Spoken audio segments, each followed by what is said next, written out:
기독교인은 예수 그리스도의 은혜와 또한 믿음에 의해서 구원을 받았습니다. 영원한 생명이 믿는 우리 가운데 흘러들었고 우리는 하나님의 천국 시민이 되었고 생명록의 기재가 되었습니다. 이제 우리는 사나 죽으나 하나님의 것이 되었고 죽게 된다면 하나님의 품에 들어가게 될 것입니다. 그렇지만 우리가 받은 구원은 이미와 아직 아닌이라고 하는 두 가지 성격을 갖고 있습니다. 아직 구원이 완성된 것이 아니기 때문에 우리는 정신 차려야 되고 경성하면서 살아가야 되고 준비해야 될 것은 준비해야 되는 것입니다. 기독교인에 있어서 최고의 준비는 재림의 준비죠. 재림하실 주님 맞을 준비를 해야 되는 것입니다. 그리고 우리의 몸이 부활될 것을 준비해야 될 것입니다. 한국의 초중 고등학생에 있어서 최고의 목표점은 수능이겠죠. 대학 입시. 그것을 위해서 역산하면서 살아갑니다. 우리도 마찬가지로 재림과 우리 몸의 부활을 항상 끝점으로 생각하면서 현재의 삶을 잘 생각하면서 살아가야 되고 준비를 해야 될 것입니다. 성결교단의 전도 표제죠. 중생, 성결, 신유, 재림. 마지막이 재림입니다. 예수님이 재림하시는 날 우리가 부활하게 될 것입니다. 부활의 몸을 입게 될 것입니다. 그래서 그 목표점을 가지고 살아가야 된다는 얘기예요. 근데 그것은 쉽지 않습니다. 우리를 보면 알죠. 우리 교단과 우리 교회가 일제에서 폐쇄가 되었고 무기정 교회는 일제의 피복을 만드는 군수공장으로 바뀌는 그런 고통을 겪은 것이 사실입니다. 재림을 준비하면서 살아간다. 부활의 몸을 고대하면서 준비하면서 살아간다는 것은 결코 쉽지 않은 문제임을 우리가 확인해 보게 됩니다. 1월달 주제가 준비죠. 준비를 잘 해서 우리가 그날의 승리를 입어야 될 것입니다. 그래서 저는 오늘 고린도전서 15장 부활장으로 알려져 있는데 이것을 전체적으로 통독해 보고자 합니다. 전체를 11개 단락으로 나누고 그 단락에 대해서 간단하게 설명을 드리면서 전반적으로 본문이 설명하는 식으로 하도록 하겠습니다. 그래서 여러분들은 성경책을 보시면서 혹은 대명사로 되어 있는 것들은 제가 바꿔가지고 얘기를 해드릴 겁니다. 그래서 사도 바울이 부활에 대해서 도대체 우리에게 무슨 말을 해주고 있는 것인지를 이 시간에 아는 것으로 하겠습니다. 조금 잠깐 내려주시고요. 일단 전반적인 설명 먼저 드리겠습니다. 사람이 죽으면 어떻게 될까요? 신자가 죽으면 어떻게 될까요? 어떤 개신교단은 영혼이라는 것은 없다고 얘기를 합니다. 영혼은 없고 그냥 죽는 순간에 그냥 소멸된다고 주장합니다. 저기 어제 오다 보니까 여호와의 증인 같아요. 영혼이 있다는 소식을 혹시 성경책에서 보셨습니까? 라고 하는 주장하는 사람들이에요. 이 사람들의 주장은 인간은 원래 죽으면서 싹 소멸한대요. 영혼이라는 게 존재하지 않고 다만 하나님께서 마음에 드는 자, 신실하게 신앙생활을 했던 자를 선택적으로 골라서 다시 부활시킨다고 하는 그런 생각을 갖고 있습니다. 그게 여호와의 증인들이고요. 저기 대학로 같은 데 가시면 거기다 편말 써 있습니다. 영혼이 불멸한다는 소식이 성경책 어디 있습니까? 라고 주장하는 자들의 주장입니다. 죽는 순간 싹 소멸한다 이런 주장도 있고요. 어떤 사람들은 사람은 영혼은 적어도 불멸하기 때문에 우리가 죽는 순간 하나님 앞에 서서 선악간에 심판받고 천국 갈 자 천국 가고 지옥 갈 자 지옥 간다. 그러니까 우리 몸하고 상관없이요 우리 영혼만 관계되는 것입니다. 물론 궁극적으로는 우리 영혼이 중요하기 때문에 그런 것을 받아들일 수 있지만 기독교는 또 다른 기반이 있어요. 우리의 믿음의 주이신 예수님께서 죽었다가 3일 만에 육체로 다시 부활하셨습니다. 그리고 그 부활은 우리도 따라가야 돼요. 그러면 영혼의 문제와 육체의 문제가 도대체 어떻게 되는 것인가 라고 그렇게 생각해 볼 수가 있습니다. 아주 혼란스럽습니다. 그래서 사실은 이 성경책에 써져 있었던 그리스 로마 시대 때에는 그 헬라 철학이 고도로 발전하면서요 영육이원론을 만들었습니다. 영적인 부분이 있고 물질적인 부분이 있는데 영적인 것은 고상하고 물질적인 것, 육체적인 것은 더럽고 타락한다, 썩는다 라고 해서요 물질을 아주 멸시했었습니다. 우리 몸은 우리의 고상한 영혼을 가두고 있는 음침한 감옥이나 무덤이라고까지 생각했어요. 그러니까 우리가 구원받는 길은 이 육신이 부셔져가지고 그 속에 있었던 영혼이 탈출하는 겁니다. 그러니까 그들에게 있어서 기독교인이 말하는 부활이라는 것, 특히 우리 몸이 부활한다는 것은 있을 수가 없는 그런 혐오스러운 주장이었던 것입니다. 그런데 어떻게 하겠습니까? 우리를 구원하신 주님께서 육신으로 부활하셨고 또한 우리 가운데 부활을 주시게 될 겁니다. 그래서 우리는 이것을 잘 생각해야 돼요. 영혼의 문제, 육신의 부활의 문제까지 포함해서 온전한 구원이 무엇인지를 알아야만 우리가 참된 길로 들어갈 수가 있다는 것입니다. 이것이 잘못되게 된다면 틀림없이 문제가 생깁니다. 예를 들어서 우리가 그냥 신앙생활 갖는 것은 현재 살아갈 때 복받고 행복하게 살다가 없어지는 거야 라고 생각한다면 그야말로 현세주의예요. 그래서 복받기 위해서 노력하다가 못 받으면 그냥 방탕해서 살면 되는 겁니다. 굳이 절제하고 헌신하고 그럴 이유가 하나도 없다는 얘기죠. 적어도 그게 우리 가운데 쾌락을 주는 한도에 있어서만 가능하다는 얘기입니다. 그런데 혹시라도 우리 영혼이 남고, 아니 우리 몸이 살아나게 된다면 우리의 삶은, 윤리적인 태도는 전혀 다른 방식으로 전개될 수밖에 없기 때문에 그렇습니다. 그래서 우리는 이런 영혼과 육신의 문제, 부활의 문제, 그것을 바탕으로 해서 올바른 신앙을 갖고 있어야 되고요, 그 올바른 신앙이 우리의 올바른 실천을 이끌어낼 수가 있습니다. 조금 어려운 표현으로 올소독시가 올소프락시스를 이끈다 이렇게 얘기를 합니다. 정통 교리야말로 정통 실천을 이끌어낼 수 있지, 만약 잘못 알고 있게 된다면 결국은 우리가 윤리적이나 도덕적으로 타락한 삶을 살아갈 수밖에 없다는 것입니다. 그래서 오늘 저는 여러분과 함께 고린도전서 15장 그 유명한 부활장을 58절 끝까지 한 번씩 보시면서 바울이 진짜 이런 얘기를 한 거구나, 너무 자세히는 못 들어갈 것 같아요. 한 구절 한 구절 이해 다 안 될 수도 있지만 그냥 넘어가도록 하겠습니다. 일단 전반적인 얘기가 됐고요. 한번 보여주세요. 자, 이게 바로 여러분과 나눌 은혜입니다. 15장 첫 번째가 뭐라고 되어 있나요? 견지해야 될 처음 믿음이라고 되어 있어요. 사실은 고린도 교회 교인들이요 많이 흔들렸습니다. 많이 흔들렸기 때문에 결국은 그들이 잘못된 삶을 살아갔던 것 같아요. 그래서 사도 바울은 야, 내가 너희들 목회하지 않았느냐, 조금 떨어졌긴 하지만 내가 분명히 그때 너희에게 부활에 관한 복음을 줬는데 왜 자꾸 아니라고 하는 사람들의 주장에 휩쓸려 가지고 부활을 포기하면서 떠나려고 하느냐. 그러지 말고 너희 처음 믿음 그대로, 술 이름이 아닙니다, 처음 믿음 그대로 끝까지 견지를 해야만 너희가 살아갈 수 있고 구원을 받을 수 있다라고 그렇게 얘기를 한다는 얘기예요. 그래서 우리가 갖고 있는 신앙, 이게 사실은 이게 우리 마음속에 깊이 파고든 게 아닐 수도 있어요.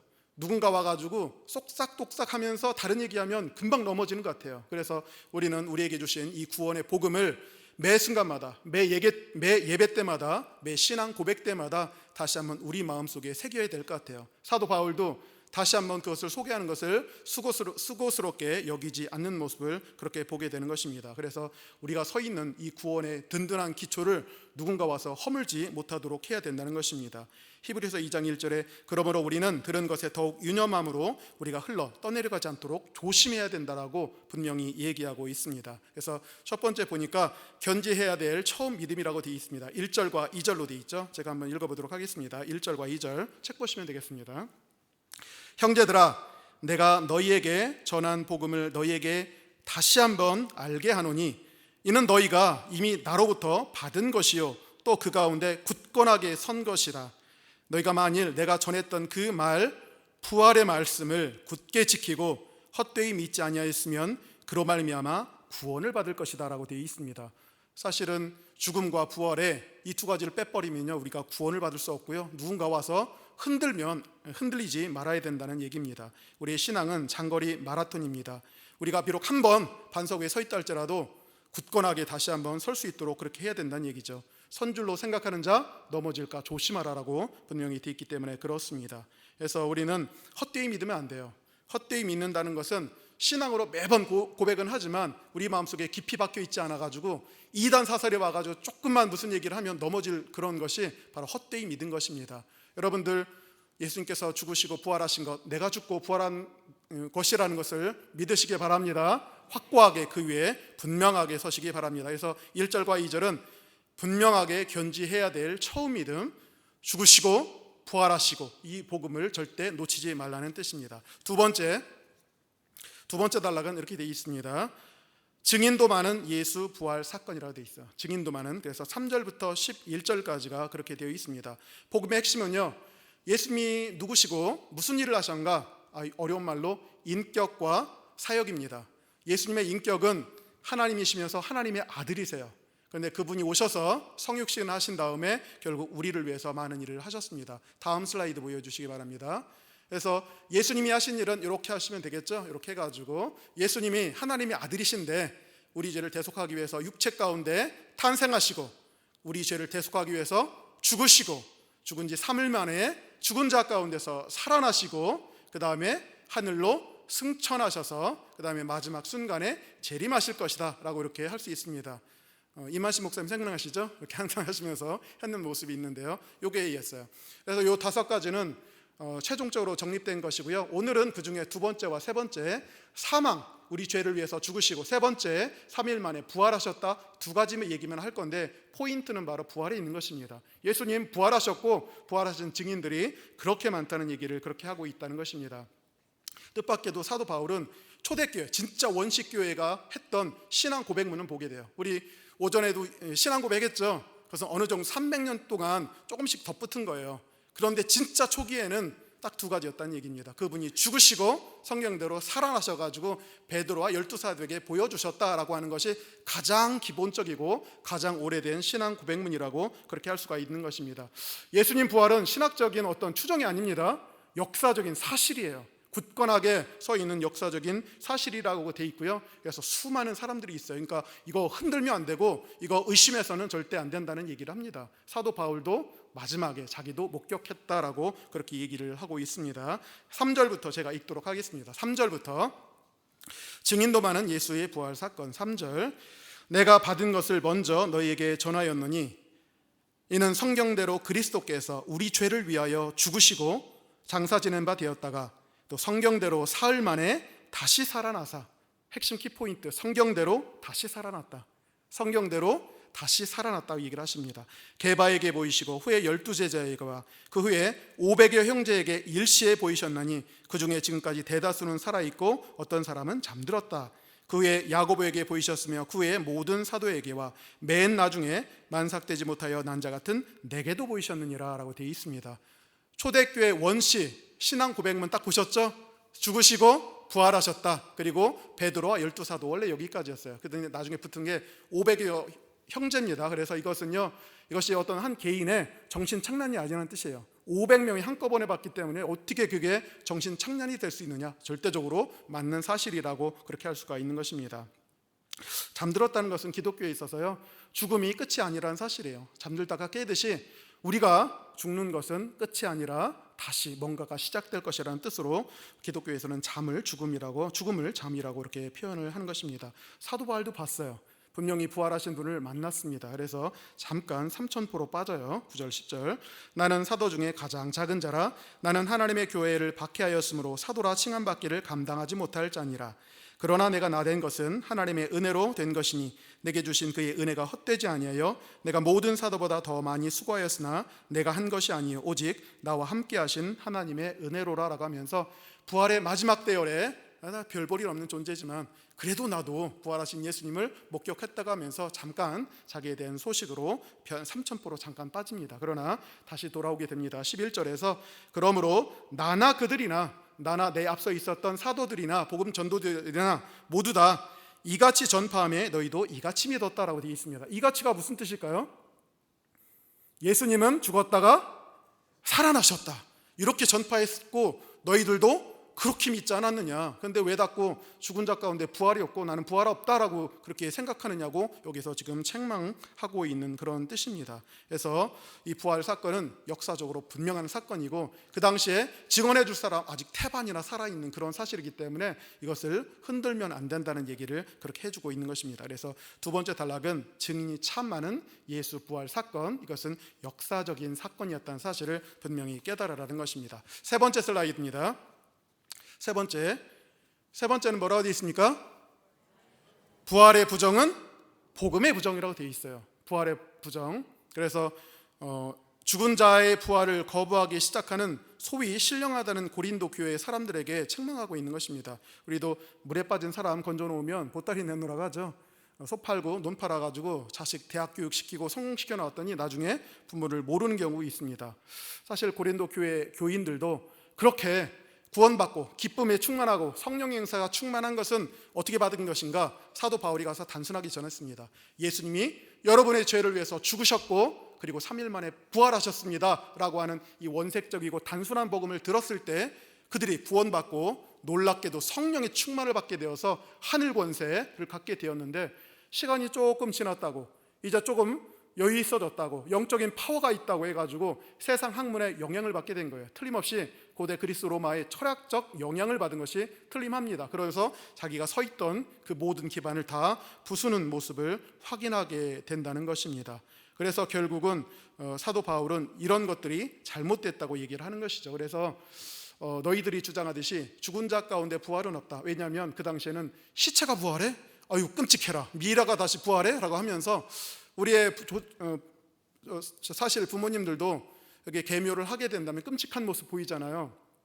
육탈이 될 수도 있고 안 될 수도 있고 있는데 그게 부활한다고 생각해 보십시오. 아유 그러면 무시할 겁니다. 그래가지고 아마 죽은 자의 부활은 없다라고 이렇게 얘기한 것인데, 사도 바울은 여기서 너희들의 주장이 원칙적으로 맞다면 예수님도 부활을 못했을 것이고 그러면 어떤 결과가 있는가? 심각한 문제가 생길 것 같다고 얘기를 하는 것입니다. 부활이 없다면요, 그럼 죽음도 없는 것이고요. 그럼 어떤 일이 벌어지는가? 우리가 하나님 앞에 여전히 죄인이에요. 여전히 심판받게 된다면 지옥 갈 수밖에 없다는 얘기예요. 그래서 죽음과 부활을 부인하는 순간 비록 예수님을 믿노라 하지만 그것은 결코 참된 복음이 될 수가 없다는 사실을 분명히 깨닫게 해주는 것입니다. 그래서 12절부터 19절까지는요 일반론, 죽은 자는 부활할 수 없다라고 하는 주장에 대해서, 그러면 그 논쟁이 맞다면, 그 주장이 맞다면 예수님도 부활을 못하셨을 것이고 그러면 너희들은 여전히 죄 가운데 있어서 너희들은 구원은 취소가 된 것이다 라고 그런 얘기를 하는 것입니다. 그래서 부활의 부정은 복음의 부정이다. 12절부터 19절까지 제가 설명드리겠습니다. 그리스도께서 죽은 자 가운데서 다시 살아나셨다 이렇게 전파되었거늘, 그리고 너희도 믿고 구원받았거늘 너희 중에서 어떤 사람들은 어찌하여 죽은 자 가운데서 부활은 있을 수 없다라고 그렇게 반문하고 그렇게 믿고 있느냐? 만일 죽은 자의 부활이 없으면, 이게 원칙적으로 맞다면 그리스도께서도 다시 살아나지 못하셨으리라. 그리스도께서 만일 다시 살아나지 못하셨으면 우리가 전파하는 그 복음도 모두 다 헛것이요 너희 믿음도 몽땅 다 헛것이 될 것이다 라고 얘기를 합니다. 왜냐하면 믿음은 들음에서 나죠. 들음은 그리스도의 말씀입니다. 그런데 그리스도의 말씀 중에 핵심이 죽으시고 살아나셨다는데 그 두 가지를 부인해버린다면 결국 전파는 다 가짜, 너희 믿음도 다 가짜, 너희 구원도 몽땅 다 가짜가 된다는 것입니다. 이게 아주 심각한 문제가 될 수가 있다는 것입니다. 이 두 가지가 있을 때에만 하나님이 아들을 보내주셔서 죄에 대해서 죽고 부활하심으로 말미암아 우리 믿는 자들로 하여금 역시 죽음의 효과를 가져와서 죄 사함 받고 하나님의 자녀가 되었고 영생 소망을 바라면서 살아가게 된다는 것이 복음의 순리적인 내용인데, 이 두 가지를 중간을 끊어버리는 효과가 발생하기 때문에 그렇습니다. 15절, 또 우리가 그렇게 된다면 하나님의 거짓 증인으로 발견되느니 우리가 하나님에 대해서 이렇게 말하기를 하나님이 그리스도를 다시 살리셨다 이렇게 증언하였기 때문이래요. 만일 죽은 자가 다시 살아나는 일이 없으면 하나님이 분명 그리스도도 다시 살리지 아니하셨으리라. 그러면서 그것이 없다면 결국 죄 가운데 다시 빠져들게 될 것입니다. 만일 죽은 자가 다시 살아나는 일이 없으면 그리스도도 다시 살아나신 일이 없었을 터이요 그리스도께서 다시 살아나신 일이 없으면 너희의 믿음도 헛되고 너희가 여전히 죄 가운데 있을 것이요. 이게 무서운 것이에요. 17절이 후반절, 그걸 부정하게 되는 순간 우리는 여전히 죄 가운데 다시 들어갑니다. 모든 신령한 하늘의 복 싹 취소되는 것입니다. 그러니까 이 부활이라는 것, 예수님의 부활을 부인하지 말라는 얘기가 되는 것이죠. 또한 그리스도 안에서 잠자는 자, 믿으면서 소망하면서 헌신하고 충성한 그런 사람이 죽었을 때도 결국은 다 망하고 끝이 날 것이다 라고 하는 그런 얘기를 해주고 있는 것입니다. 부활을 부인하고 있는 쾌락주의에 대해서도 경고를 하고 있죠. 19절, 만일 그리스도 안에서 우리의 바라는 것이 다만 이 세상의 삶뿐이면 모든 사람 가운데 우리가 더욱 불쌍한 자이리라 라고 되어 있습니다. 그래서 이 세 번째 장면은 부활 부정하지 말아라. 부활을 부정하면 복음을 몽땅 부정하는 것이에요. 근데 뜻밖에도 현대에서도 이 두 가지를 부인하는 것이 있습니다. 그래서 문제가 된다는 얘기죠. 그래서 사도 바울의 이 경고를 우리가 새겨 들어야 된다는 것입니다. 자, 네 번째입니다. 네 번째 단락에서는요, 예수님의 부활은 장차 일반 부활인 별게 아니고요, 그리스도 부활은 그분이 부활하신 거예요. 일반 부활이란 저와 여러분이 부활하는 것을 일반 부활이라 얘기를 합니다. 1파 부활은 예수님이었고요. 그 다음 2파 부활이 바로 우리의 부활이 되겠죠. 예수님의 부활은 장차 일반 부활과 완전한 새 질서를 가져오게 될 것입니다. 장차 일반 부활과 새 질서를 가져오게 될 예수 부활이라고 돼 있어요. 그래서 20절부터 28절이 있는데 사실 암울했어요. 앞에 보니까 만일 그것을 부정하게 된다면 처참한 일이 결과될 것인데 20절부터는 결국은 예수님이 실제로 부활하셨다고 하면서 그 부활이 개인적인 사건이 아니라고 얘기를 합니다. 우리 가운데 주실 은혜라고 돼 있죠. 예수님의 부활은 분명하고요. 예수님의 부활은 그 개인적인 부활로만 끝나는 것이 아닙니다. 그분은 부활의 첫 열매예요. 부활의 첫 열매라는 것은 다른 열매가 있다는 뜻이에요. 어마어마하게 많은 다른 열매를 끌어올 부활의 첫 열매가 된다는 것입니다. 그것은 2000년 전에 있었던 개인적인 이벤트가 아니었습니다. 그것은 하나의 모델이 되었고 선구자가 되었고 이제 죽었다가 죽음 가운데 있는 자를 모두 다 살리시게 될 첫 효시라고 볼 수가 있는 것입니다. 그래서 오늘 이 말씀을 통해서 그렇게 되는 것이죠. 물론 유대 묵시록에서는요, 한 개인이 부활하게 된다면 곧바로 다 따라와요. 다니엘서 12장처럼 그날에 먼지 중에 있는 자들이 다 살아나서 어떤 사람은 영생으로 들어가고 어떤 자들은 영원한 수치 가운데 들어가게 될 것이다 라고 하면서 결국은 전체적인 부활을 얘기했지만 뜻밖의 예수님이 가져오신 복음은 이 그리스도의 부활과 일반 부활이 차이가 있습니다. 심지어 지금 2000년이나 되었죠. 저와 여러분이 제 2파 부활이거든요. 일반 부활인데 제 1파 부활이 했던 첫 열매와의 거리가 벌써 2000년이나 됐어요. 여하튼 간에 거리가 그렇게 된다 할지라도 2000년 전에 있었던 그 부활은 첫 열매가 되어서 다른 부활을 인도하게 될 것이다 라고 그렇게 얘기해 주고 있는 것입니다. 뿐만 아니라요, 우리가 부활하는 날은요, 사실은 예수님이 재림하시는 날이거든요. 재림하시는 날은 다양한 효과가 있습니다. 슬라이드 한번 보여주세요. 재림하시는 날 슬라이드 한번 보여주세요. 자, 저기 보이시면 2000년 전에 예수님이 초림하셨죠.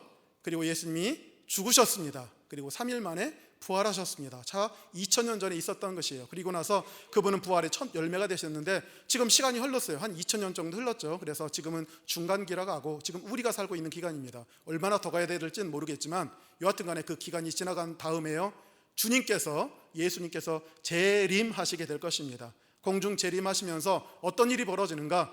저와 여러분들은 부활하게 될 거예요. 새로운 몸을 입게 될 것입니다. 그 다음에 멸망이라고 되어 있는 것은 하나님을 향하여 높아진 영육간의 모든 세력, 하늘의 세력이든 땅의 세력이든 다 파괴될 것입니다.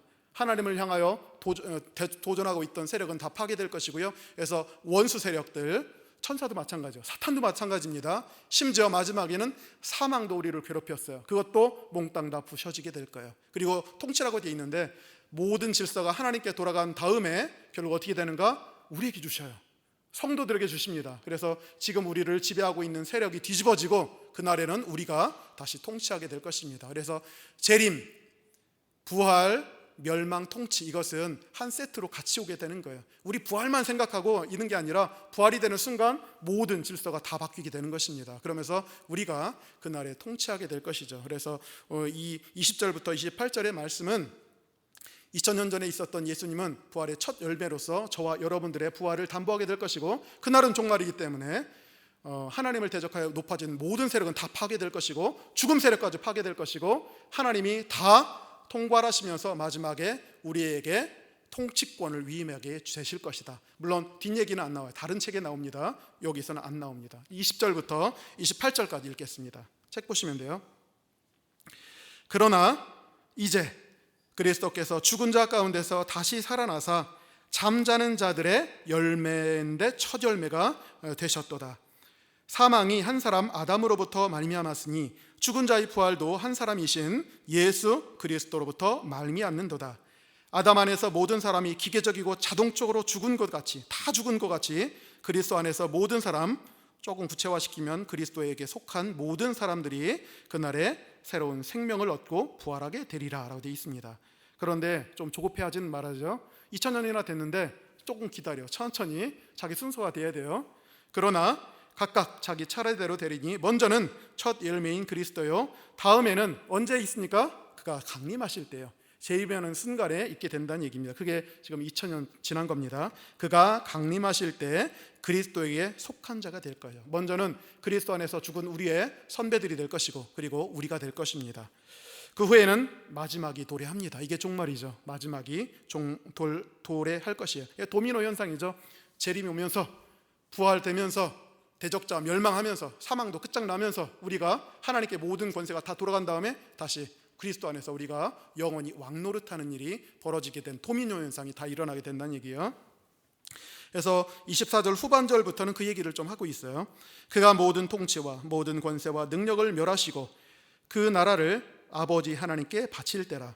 예수 그가 모든 원수를 그 발 아래에 둘 때까지 반드시 왕노릇 하시리니 맨 나중에 멸망받을 원수는 사망이니라. 27절부터 28절까지는 이렇게 별다른 얘기입니다. 만물을 그의 예수의 발 아래에 두셨다 하셨으니 만물 아래에 둔다 말씀하실 때 만물을 예수님의 발 아래에 두신 그 성부 하나님이 그 중에 들지 아니할 것은 분명하도다. 만물을 예수에게 복종하게 하실 때에는 아들 자신도 그때 만물을 자기에게 복종하게 하시니 즉 성부 하나님에게 복종하게 되리니 이는 하나님이 만유의 주로서 만유 안에 계시려 하시고 창조 질서를 회복하시고 영적 질서를 다 회복하신 다음에 우리로 하여금 왕으로 세우셔서 왕노릇하게 하실 것이다 라는 얘기를 그렇게 주고 있는 것입니다. 그래서 네 번째 것은 예수님의 부활은요 개인적인 이벤트가 아니었고 그것은 장차 우리를 포함한 일반 부활과 완전한 새로운 질서를 가져오실 종말 사건이 된다는 사실을 분명히 깨닫게 되는 것입니다. 그래서 부활은요 종말 사건이에요. 지금 기대하면 안 돼요. 종말 사건이고 종말론적 은혜인 줄 믿으시기 바랍니다. 다섯 번째 넘어갑니다. 다섯 번째 뭐라고 되어 있나요? 삶의 길을 바꾸는 부활 신앙을 되어 있죠. 부활 신앙 없으면 다 타락해요.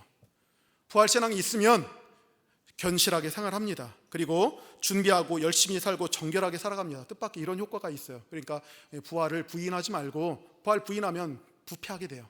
부활을 끝까지 인정하면서 살아가야 된다는 얘기를 그렇게 하게 되는 것입니다. 부활을 부정하게 되면 그게 영적인 자해라고 돼 있죠. 영적인 자살 행위인데 우리는 결국 부활을 인정하면서 살아가고 있고 또 그렇게 살아가야 될 것입니다. 그리고 실제로요 초대교회 교인들도 부활을 인정하면서 살아갔대요. 여러분이 자녀를 데리고 있고 함께 자녀하고 신앙생활하고 있었는데 그 아이가 죽었어요. 세례받지 못해서 죽었습니다. 그래서 그 당시 어떤 일이 벌어졌냐면 아이고 세례받지 못하고 죽은 내 아이가 있네, 이 일을 어찌하지? 라고 하면서 그때 죽은 자를 위한, 가족을 위한, 믿는 자를 위한 대리 세례를 받았다고 얘기를 합니다. 물론 현재로서는 기독교에서 그거 인정하지 않습니다. 대리 세례는 불가능하고요 살아있을 때만 가능하지만 여하튼 초대교회에서는 이와 같이 세례를 중시하는 입장에서 부활을 고대하면서 죽은 자를 위해서 대리적으로 세례를 받는 일이 있었는데 사도 바울은 이 얘기를 하고 있는 거예요. 부활이 없다고 생각한다면 니들이 왜 그런 일을 하고 있느냐. 이거 그렇다고 인정하는 것은 아니지만 그러니까 부활에 대한 믿음이 있기 때문에 그렇게 하고 있는 것이 아니겠는가. 심지어 나 같은 사역자도 부활에 대한 소망이 있기 때문에 매일같이 위험한 순간이 닥쳐온다 할지라도 죽음을 겁내지 않는다 얘기를 합니다. 나는 매일같이 죽을 수 있다는 얘기를 그렇게 하고 있는 거예요. 어디서 이렇게 담대할 수가 있습니까? 죽음이 두렵다면 사도 바울이 목숨이 수십 개가 되는 게 아니에요. 딱 하나입니다. 그럼에도 불구하고 담대할 수 있는 이유는 바로 내 몸이 부활한다고 믿기 때문에 그래요. 그래서 사도 바울은 매일같이 죽음을 끌어안는 삶을, 사역을 진행할 수가 있는 이유도 바로 그것 때문에 그렇다는 얘기죠. 그래서 사도 바울은 모든 것 가운데 부활의 신앙을 갖고 부패하지 말고 끝까지 이 세상 살아갈 때 견실하고 거룩하고 열정적이고 헌신적인 삶을 살아가야 된다 해서 깨어 의를 행하라는 얘기를 합니다. 그래서 다섯 번째 장면은요 삶의 길을 바꾸는 부활 신앙이에요. 부활이 신앙이 있느냐 없느냐에 따라서 달라진다는 얘기입니다. 29절부터 34절까지 제가 읽도록 하겠습니다. 29절 만일 죽은 자들이 도무지 다시 살아나지 못하면 죽은 자들을 위하여 세례를 받는 자들이 무엇하겠느냐. 어찌하여 그들을 위하여 세례를 받느냐. 산다고 생각했기 때문에 다시 세례를 받는 것이 아니겠는가. 그러나 인정할 수는 없다는 얘기입니다. 30절 또 어찌하여 우리 같은 사역자들이 언제나 위험을 무릅쓰리요. 형제들아 내가 그리스도 예수 우리 주 안에서 가진 바 너희에 대한 나의 자랑을 두고 단언하느니 나는 날마다 죽노라. 목숨이 수십 개 아닙니다. 그럼에도 불구하고 나는 날마다 죽을 수 있는 이유는 뭐 때문이에요? 주님을 위해서 최선을 다해서 목숨 아끼지 않고 할 수 있는 이유는 내 몸이 부활할 수 있다. 하나님에게는 부활의 권능이 있기 때문에 그렇습니다. 이 세상 32절 내가 사람의 방법으로 에베소에서 맹수로 더불어 싸웠으면 내게 무슨 유익이 있겠는가. 이긴다 한들 명성을 얻는다 한들 죽은 자가 다시 살아나지 못한다면 내일 죽을 터이니 먹고 마시자 이렇게 하지 않겠는가. 속지 말아라. 악한 동무들, 특별히 부활이 없다고 주장하는 그 악한 동무들은 선한 행실을 더럽히나니 깨어서 의를 행하고 죄를 짓지 말아라. 하나님을 알지 못하는 자가 있기로 내가 너희를 부끄럽게 하기 위해서 이렇게 말한다라고 되어 있습니다. 그러니까 부활 신앙 여부에 따라서 이렇게 달라질 수가 있어요. 그러니까 몸이 산다고 생각하면 사역자도 이렇게 목숨 내놓고 갈 수가 있고요. 없다고 생각하면 부패합니다. 썩어집니다. 오늘만 사는 거예요. 진짜 오늘만 사는 식으로 그렇게 나아갈 수밖에 없다는 얘기를 그렇게 하고 있는 것입니다. 다음 장면입니다. 6번째 뭐라고 되어 있죠? 변형과 다양성을 특징으로 하는 부활이라고 되어 있습니다. 부활은요, 그래서 아까도 그랬죠. 부활이 시체 탈육한 거 봤는데 그게 다시 막 붙어가지고 새로 몸이 되는가? 미이라가 막 일어나는가? 그거 공포 영화잖아요. 그래서 부활에 대해서 이런 오해를 불식시킬 필요가 있는 것 같습니다. 그래서 일단은 부활이 없다는 주장이 엉터리임을 주장한 다음에 그렇다면 부활의 방법과 어떤 모습으로 오게 되는가라고 생각할 수 있어요. 제가 좀 제 딸도 그렇고 얼굴이 거무잡잡합니다. 그래서 평생의 소원이 조금 얼굴이 좀 하얀했으면 좋겠다 하는데 부활이 되면 그렇게 될까요? 그거 생각하지 마십시오. 왜냐하면 여기서 말하는 것은 그거 넘어가요. 여기 보시면 부활에 대한 오해, 시체가 부활하고 미라가 부활한다 그 정도 차원의 생각을 하지 말아라고 얘기를 합니다. 그거 굉장히 혐오스러워요. 기독교에서 말하는 부활은 그것을 넘습니다. 자, 질문 하나 낼게요. 여러분 누가 만드셨습니까? 하나님 만드셨죠? 부활의 몸 누가 만드실 것 같아요? 하나님이 만드실 거예요. 그러니까 아까 창조와 구원 얘기가 나왔었는데 구원도 우리 몸의 부활이거든요. 일종의 재창조예요. 그것도 역시 하나님이 하시게 될 겁니다. 최초에 하나님께서 우리를 만드실 때 하나님의 어떤 형상대로 지으셨어요. 자기의 좋으신 대로. 마찬가지로 부활의 몸을 주신다면 똑같은 일 벌어지지 않겠습니까? 그래서 제가 이런 모습으로 조금 더 하얀해지고 더 이쁘게 멋있게 이렇게 되지는 않을 것 같습니다. 하나님이 계획하신 바가 있다면 그렇게 될 거라는 얘기를 해야 될 것 같습니다. 그래서 사도 바울은 담대하게 비유를 드는데 씨와 식물 비유를 딱 들어요. 씨와 식물, 야, 이 세상을 봐라. 참 놀라운 종류가 있지 않느냐. 동물들도 참 다양해요.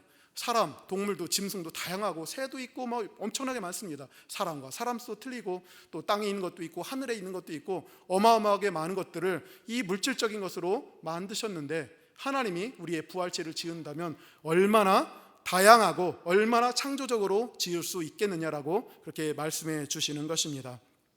여러분 씨를 쫙 놓고요.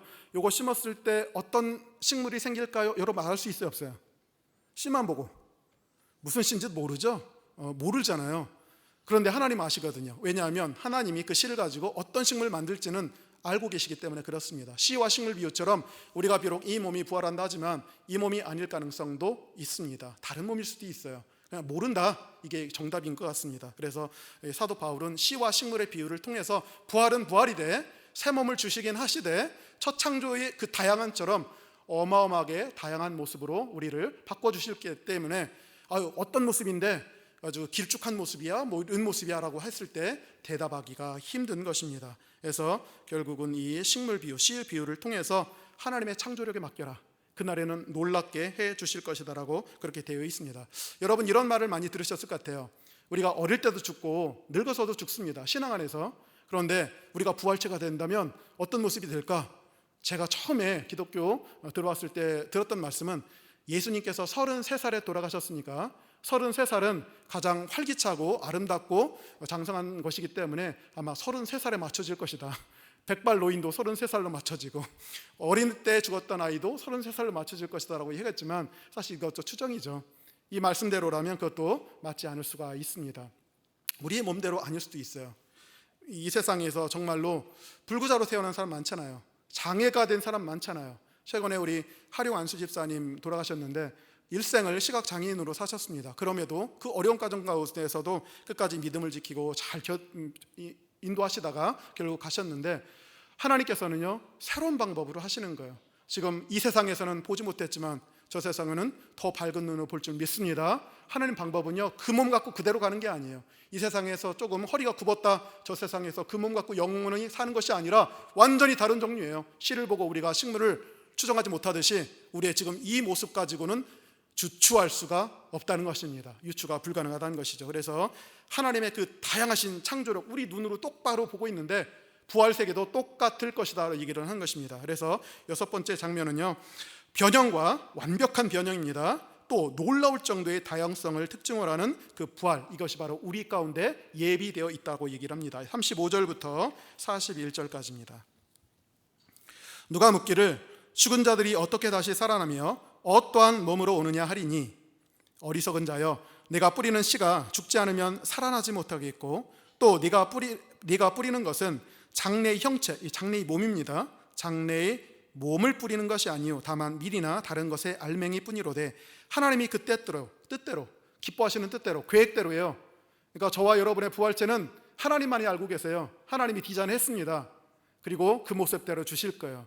우리는 알 길이 없어요. 하나님이 그 뜻대로, 그 계획하신 대로 그렇게 주실 거예요. 그에게 형체, 즉 몸을 주시되 각 종자에게 그 형체를 주시느니라 라고 되어 있습니다.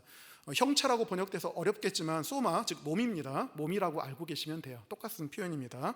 그리고 39절부터 41절은 참 다양하지, 그러니까 생각할 수가 없다. 이 세상도 그런데 39절부터 육체는 다 같은 육체가 아니니 하나는 사람의 육체, 하나는 짐승의 육체, 하나는 새의 육체, 하나는 물고기의 육체라. 심지어 하늘에 있는 속한 형체도 있고 땅에 속한 형체도 있다라고 되어 있습니다. 그래서 해, 달, 별도 많고 수없이 많은데 하나님이 바로 이 부활의 몸도 그와 같은 방식으로 해주신대요. 심지어 부활의 몸은 영광을 얻게 될 텐데 영광에도 차이가 난대요.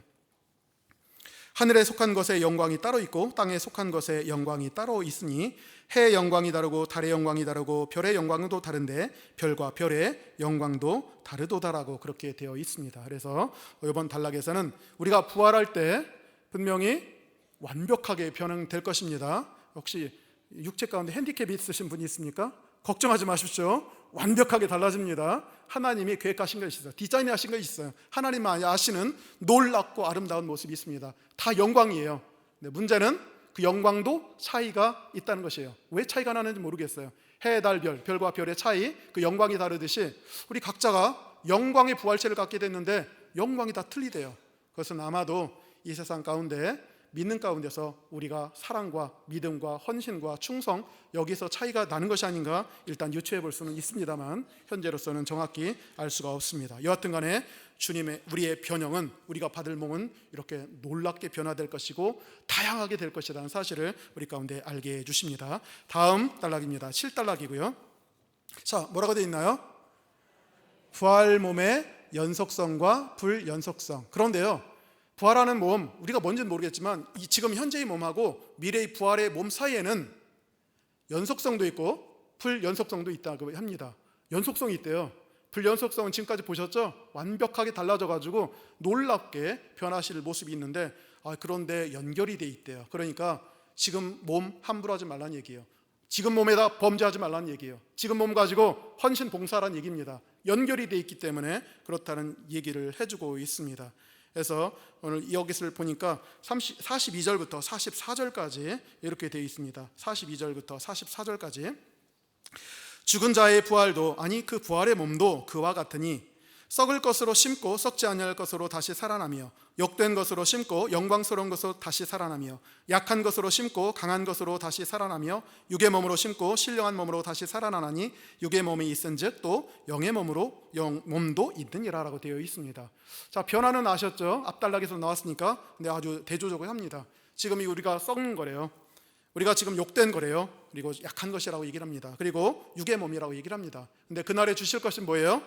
그날에는 썩지 아니할 몸을 주실 것이고, 그날에는 영광스러운 몸을 주실 것이고, 그날에는 강한 몸을 주실 것이고, 그날에는 신령한 몸을 주실 것이다 얘기를 하는데, 여러분 놓치지 말아야 될 사실이 있습니다. 심고란 단어예요. 심고. 변형된다고 해서 함부로 하시면 안 돼요. 왜냐하면 심은 다음에 그것이 다음으로 연결되기 때문에 그렇습니다. 저는 이전까지는 심고라는 단어를 별로 생각 안 했어요. 단지 썩을 것이 썩지 아니할 것으로 놀랍게 변하는구나 라고만 생각했는데 다시 보니까 심고라는 단어가 있어요.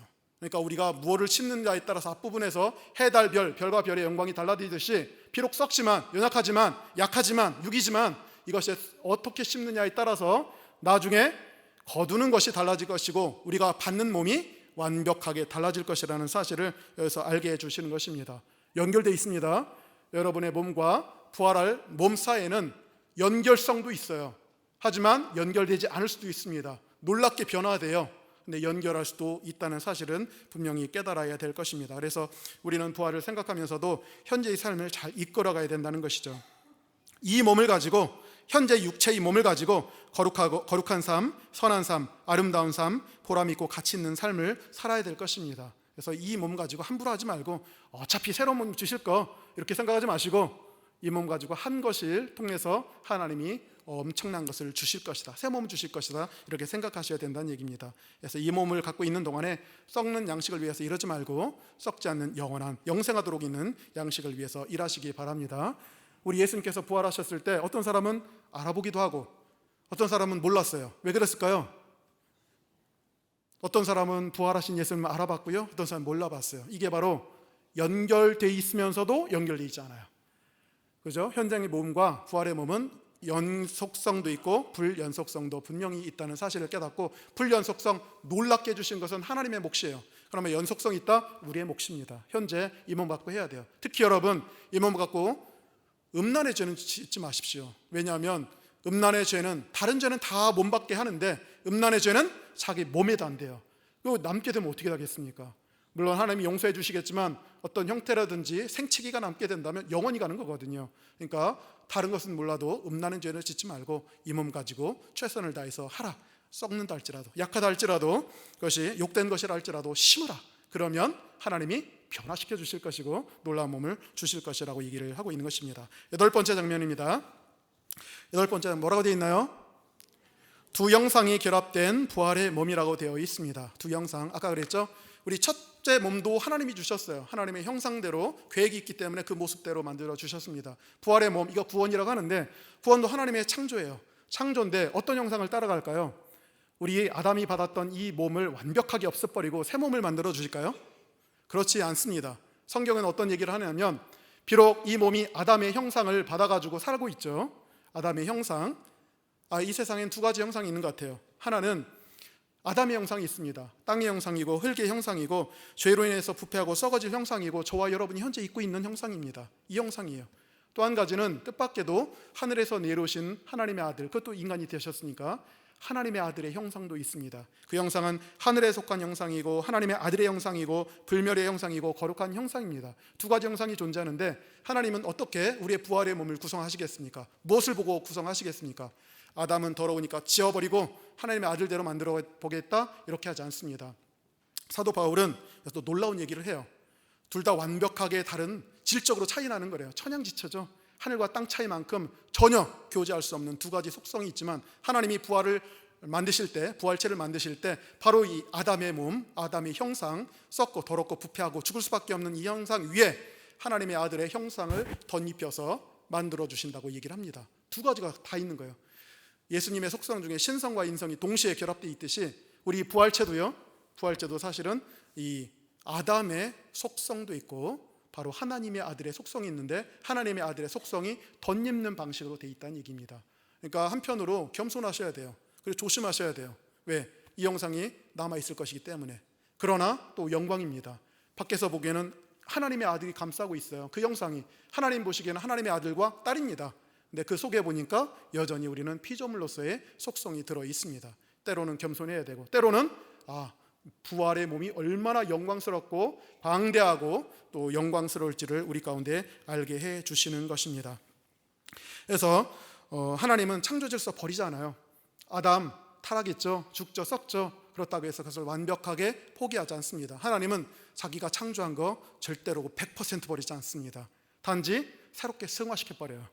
하나님의 아들 예수님의 그 형상으로 덧입혀서 결국 새로운 부활의 몸을 만들어 주신 것입니다. 그래서 여러분 기억하는 것 중에 덧입는다라는 표현 조심하시기 바랍니다. 유의하시기 바랍니다. 덧입는다, 덧입는다. 제가 지금 옷을 입고 있잖아요. 그래서 지금 제가 이렇게 덧입었는데, 바로 우리는 바로 이런 상태였어요. 더러운 옷이었어요. 때로 그래서 우리는 벗어야 될 필요가 있어요. 예수 그리스도 안에서 죄와 허물의 모든 옷은 벗어버려야 되지만 더 이상 벗을 수 없는 영역이 있거든요. 피조물의 영역, 연약함의 영역, 한계된 영역은 벗을 수 없습니다. 그 영역 위에 예수님께서 이렇게 입혀주시는 거예요. 덧입혀 주시는 방식을 통해서 결국은 우리의 새로운 몸을 갖게 해주신다는 것입니다.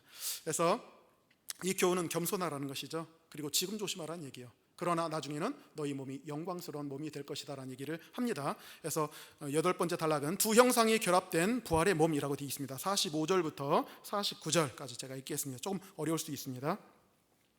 기록된 바 첫사람 아담은 생명이 되었다, 즉 살아가는 혼이 되었다라고 하는 말과 같이 마지막 아담 예수님은 다른 죽어가는 자를 살려주는 영이 되었다, 이렇게 얘기가 되어 있습니다. 그러나 먼저는 신령한 사람이 아니요 육의 사람이요 그 다음에 신령한 사람이니라. 첫사람은 땅에서 났으니 흙에 속한 자이거니와 둘째 사람 예수님은 하늘에서 나셨느니라.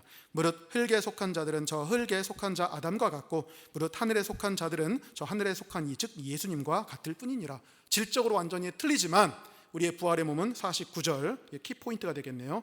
우리가 흙에 속한 자의 형상을 입은 것 같이 또한 하늘에 속한 이의 형상을 입으리라. 이게 핵심이었어요. 땅에 속한 이 아담의 형상을 벗을 수 없습니다. 포기할 수 없어요. 파괴되지 않습니다. 남아요. 그러나 그 위에 하늘에서 내려오신 바로 하나님의 아들, 그래서 우리를 하나님의 아들과 하나님 딸로 보는 거예요. 하나님 보시기에는 안에 안 보이거든요. 볼 수 있겠지만 겉에 있는 것만 보거든요. 그러니까 너는 나의 자녀이다라고 그렇게 말씀해 주실 수가 있는 것입니다. 그래서 입는다라고 하는 표현, 특히 덧입는다는 표현 이렇게 유념하시기 바랍니다. 물론 더러운 거 벗으셔야 돼요. 그러나 기본적으로는 이렇게 해주시는 거예요. 동양 종교 중에 참선 같은 거 하다 보면 여러분은 신성이 있기 때문에 여러분의 참선하다 보면 여러분 속에 있는 신성이 드러난다, 그런 얘기를 할 거예요. 근데 우리 안에 신성 없습니다. 우리 안에는 아담의 속성밖에 없어요. 그러니까 참선해봤자 뭐가 나오겠어요? 거기서는 신성이 나오는 것이 아니라 흙만 나옵니다. 그래서 우리는 은혜를 바라보면서 하늘을 바라보면서 주님께서 이렇게 덮여주시기를 원하시는 거예요. 저는 주일마다 하는 버릇이 있습니다. 주님께서 정말로 나를 구원하여 주셨고 연약한 이 몸을 불쌍히 여기신다면 최소한 주일만큼은 성령께서 내 안을 들어서 충만하게 채울 뿐만 아니라 성령께서 나를 이렇게 끌어안아 달라고 이렇게 기도를 합니다. 그러면 갑자기 이렇게 머리 끝에서 발끝까지 쭉 타는 그런 느낌이 좀 들 때가 있어요. 이게 성경적인 원리이기도 하거든요. 내 안을 충만하게 채울 뿐만 아니라 내 겉을 이렇게 감싸심으로 말미암아 흙의 요소, 땅의 요소를 천상적인 요소, 하나님의 아들의 요소, 그 형상대로 감싸는 것, 이게 바로 기독교의 또한 정통적인 믿음이 될 것이고 부활도 그렇게 진행되게 될 것입니다. 그래서 만들어지길 형상은 두 가지가 결합된 것이다 라는 것을 잊지 마시기 바랍니다. 다음 마지막이 아니에요. 9번째. 자, 뭐라고 되어 있죠? 살아있는 신자의 부활. 자, 그렇습니다. 지금까지는 죽은 자의 부활이었죠. 죽은 자의 부활이면 틀림없이 이런 사람이 있어요. 주님이 재림하실 때 살아있는 사람은 어떻게 되나요? 살아있는 사람 빨리 병원에 가가지고 어떻게 해야 되나요? 라고 할 수 있어요. 왜냐하면 지금까지는 죽은 자의 부활을 얘기했지 살아있는 자의 부활 얘기 안 했습니다. 부활은 죽음을 전제합니다. 그럼 죽지 않은 자들은 어떻게 될 텐데요? 라고 할 수가 있습니다. 그래서 사도 바울은 이런 얘기를 합니다. 분명히 재림하실 때 어떤 신자는 죽어 있기도 하고 어떤 신자는 살아 있을 것이기도 하다. 그러면 죽은 자들은 지금까지 얘기한 대로 살아면 돼요. 부활시키면 돼요. 그러면 저와 여러분 살아 있으면 어떻게 되겠어요? 여러분 어떻게 되겠어요? 죽은 자가 아니잖아요. 죽은 자 아닌데 그때 바로 요겁니다. 요 질문에 대해서 지금까지 죽은 자의 부활을 얘기했는데 죽음을 거치지 않은 자, 현재 살아있는 자들은 똑같이 갑작스레 변화하게 될 것이다라는 얘기를 하고 있습니다. 그래서 우리가 장례식 때 많이 보는 표현이죠. 원래 다양한 얘기가 있긴 하지만 근본적인 취지는 바로 이런 것이었다. 50절부터 53절까지. 그래서요 비밀을 얘기합니다. 그때 재림하시는 순간 죽었던 자들은 하고요, 그 다음에 살아있는 자들은 죽음을 맛보지 않고 곧바로 변화됩니다. 시간은 1시간 걸리지 않습니다. 순식간이에요. 원자적인 시간이래요. 눈 깜빡할 때 한번 깜빡해보세요. 눈 깜빡할 사이에 본문에 그렇게 돼 있습니다. 원자적인 시간 안에 눈 깜빡할 사이에 살아있는 너희도 마치 죽은 자와 같은 효과가 있을 것이라 얘기를 합니다. 그래서 살아있을 때 재림하시게 된다면요 특혜가 하나 있는데 죽음을 거치지 않습니다. 단말마의 고통이 없어요. 그러니까 주여 빨리 오십시오 해야 되겠죠. 죽음을 거치지 않기 때문에 그런 얘기를 해주시는 것입니다. 자, 50절부터 53절까지 한번 읽어보도록 하겠습니다. 왜냐하면요 살아있는다 할지라도 우리가 변화되지 않는다면 하나님의 영광이 왔을 때 다 타버려요. 죽은 자는 부활했지만 우리 살아있는 자가 이 몸 가지고 하나님 만난다? 그럼 다 타버립니다. 그래서 혈과 육은 하나님 나라, 영생, 천국 이것을 감당할 수 없기 때문에 살아있는 너희는 순식간에 빨리 변화시켜서 공중 재림하신 예수님을 맞아들이게끔 만드는 것인데, 그게 바로 우리의 부활체가 되는 것이죠. 살아있는 자의 부활이 된 것이고 죽은 자의 부활도 그렇게 될 것입니다. 50절, 형제들아 내가 이것을 말하노니 혈과 육은 하나님 나라를 이어받을 수 없고 또한 썩는 것은 썩지 아니하는 것을 유업으로 받지 못하느니라.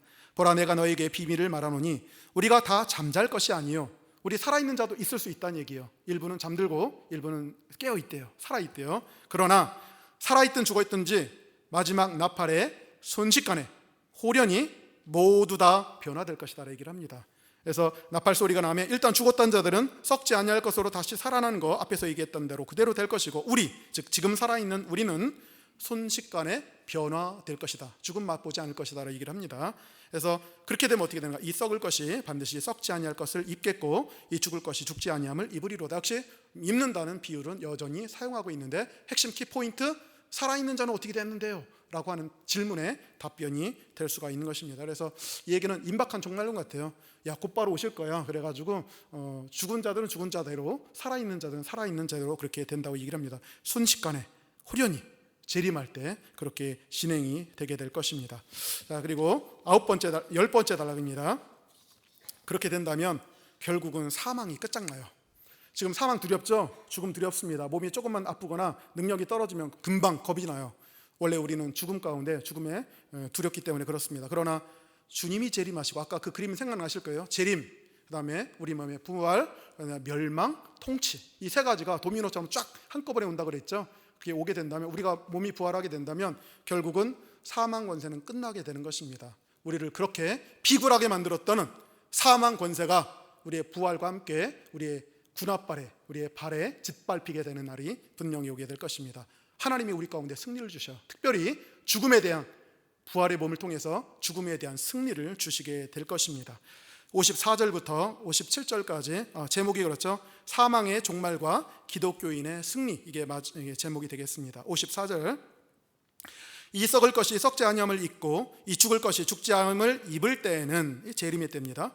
사망을 삼키고 이기리라 라고 기록된 이사야 25장 8절의 말씀이 그때 응하리라. 사망아 너희 승리가 어디 있느냐, 사망아 내가 쏘는 것이 어디 있느냐. 지금이야 그렇지, 나중에 부활의 날은 너는 아무 소용이 없을 것이다. 내 발밑에 깔려버릴 것이다 라고 얘기를 합니다. 사망이 쏘는 것은 죄요, 죄의 권능은 율법이라. 그래서 57절, 우리 주 예수 그리스도로 말미암아 우리에게 승리를 주시는, 왜 승리를 주셔요? 우리 가운데 부활 주실 것이기 때문에. 부활의 몸 절대 죽지 못합니다. 그래서 그날에는 사망이 우리 가운데 꼼짝할 수가 없습니다. 그래서 부활을 통해서 우리가 사망 권세에 대해서 승리를 선포할 수 있는데, 이게 다 하나님의 선물이에요. 그래서 그 하나님께 감사한다라고 되어 있습니다. 그래서 마지막 11단락에 보니까 뭐라고 되어 있나요?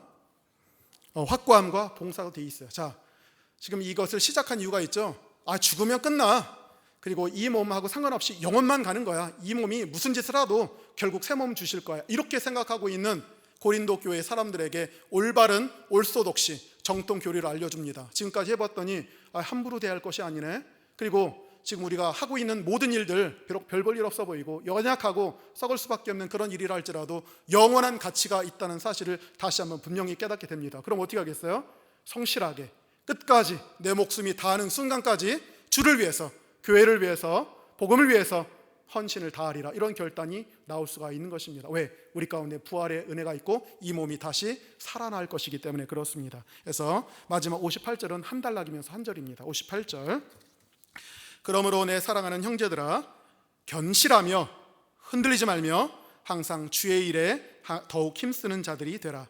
이는 너희 수고가 주 안에서 헛되지 않은 줄을 알미라 라고 되어 있습니다. 그래서 지금까지 했던 얘기 다시 한번 쭉 하면 살펴봅니다. 한번 전체 화면 좀 띄워주세요. 자, 요거죠.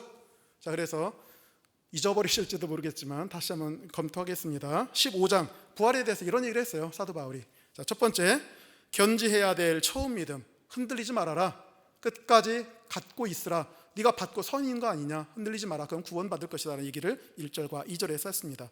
증인도 많은 예수 부활 사건, 아니 500명씩이나 있고 수없이 많은 사람이 있어. 그거는 머릿속에서 만들어낸 허구가 아니라 분명히 있고 나도다 라고 하면서 사도 바울이요 자기 얘기를 잠깐 합니다. 그러나 나나 그들이나 다 이같이 선포했고 너희도 이같이 믿었다고 분명히 돼 있습니다. 부활을 선포했고 부활 믿었습니다. 그 믿음 끝까지 갖고 가야 돼요. 3번, 부활의 부정은 뭐의 부정이에요? 복음을 부정하는 거예요. 생명 부정하는 겁니다. 예수님이 죽으시고 살아나시고 몸으로 살아나신 거 얘기하는 거예요. 죽으시고 살아나신 거 부활하는 순간 복음 싹 없어지는 거예요. 너희 믿음 싹 없어지는 것이고 결국 너희 구원 취소가 되는 겁니다. 이거 무서운 일이에요. 그래서 절대로 부활 부정하지 말라는 얘기를 했죠. 그 다음에 네 번째, 예수님의 부활은 한 개인에게만 끝나는 사건이 아니라 장차 그게 언제가 될지는 모르겠어요. 일반 부활, 저와 여러분의 일반 부활을 이끌게 될 것이고 종말이기 때문에 새 질서 가져옵니다. 모든 적대 세력 파괴되고 심지어 사망도 파괴되고 하나님께서 다 가져가셔요. 그 다음에 새 질서 완성한 다음에 우리 가운데 왕노릇하게 영원토록 성도들이 왕노릇하게 해주실 것입니다. 그 다음 다섯 번째 단락에서는요 삶의 길을 바꿔요. 부활 신앙이 있느냐 부활 신앙이 없느냐에 따라서 결국 삶의 모습이 너무 달라진다는 얘기예요. 사도 바울도 부활 신앙이 있으니까 목숨 걸고 합니다. 말마다 죽노라라는 얘기를 하게 된 것이죠.